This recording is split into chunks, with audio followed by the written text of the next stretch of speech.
दोस्तों, यह वीडियो है सबसे बड़े शिकारी के बारे में जो कभी समुद्रों में तैरता था, और वह है मेगालोडोन, जो कि हजारों साल पहले एक विशाल शार्क हुआ करता था। तो आज के एपिसोड में चलिए इन्हें वापस लाएं और एक हैरत अंगेज सवाल को एक्सप्लोर करें। कैसा होगा अगर मेगालोडोन शार्क्स विलुप्त नहीं होते? दोस्तों, जब आप शार्क के बारे में सोचते हैं तो आप एक पूरी शक्तिशाली और बड़े साइज की शार्क के बारे में सोचते हैं।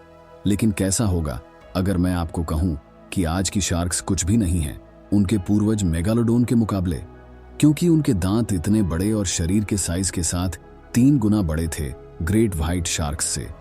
यह जानवर समुद्र के नीचे तैरने वाले सबसे बड़े शिकारी थे। और दोस्तों, अगर आप इतने बड़े हैं तो आपको बहुत सारा खाना खाना होगा।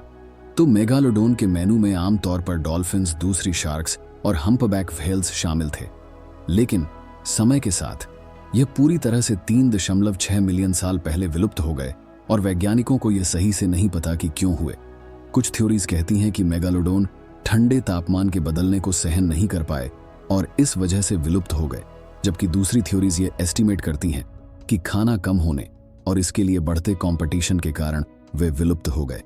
दोस्तों, चाहे एक्सटिंक्शन के पीछे कोई भी वजह हो, मेगालोडोन साइटिंग्स की कहानियां बार बार सामने आती रही हैं, क्योंकि कुछ लोग दावा करते हैं कि यह जायंट शार्क्स कभी भी विलुप्त नहीं हुए।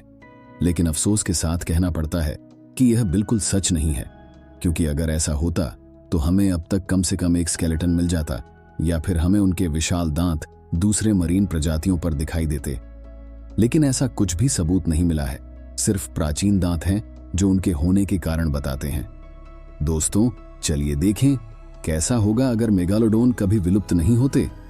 इस केस में समुद्र में तैरना और बीच के आसपास घूमना खतरनाक हो जाता। हाँ, अनुमान है कि मेगालोडोन लगभग 1100 किलोग्राम खाना खाता था हर दिन।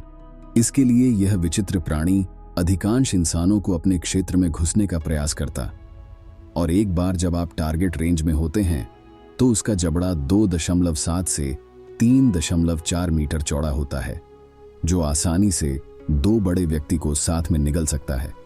और अगर इंसान तैरना छोड़ देते तो यह राक्षस अन्य मछलियों का शिकार करते, तो समुद्र में हमारे लिए बस कुछ मछलियां नहीं बचती। दोस्तों, जैसे हमें पता है कि समुद्र का तापमान फिर से बढ़ रहा है, तो यह वातावरण मेगालोडोन के लिए आदर्श होता और उनकी जनसंख्या को बढ़ाने में सहायक मिलता, जिसकी वजह से उनका अब भी समुद्रों पर अधिकार होता।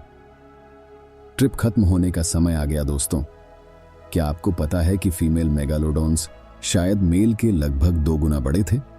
संख्या में भी एक बच्चा मेगालोडोन बड़ा होता था, कम से कम 6.6 फीट लंबा। उम्मीद है आपने आज कुछ नया सीखा। इस बारे में किसी और वीडियो में बात करेंगे। दोस्तों, बाय बाय।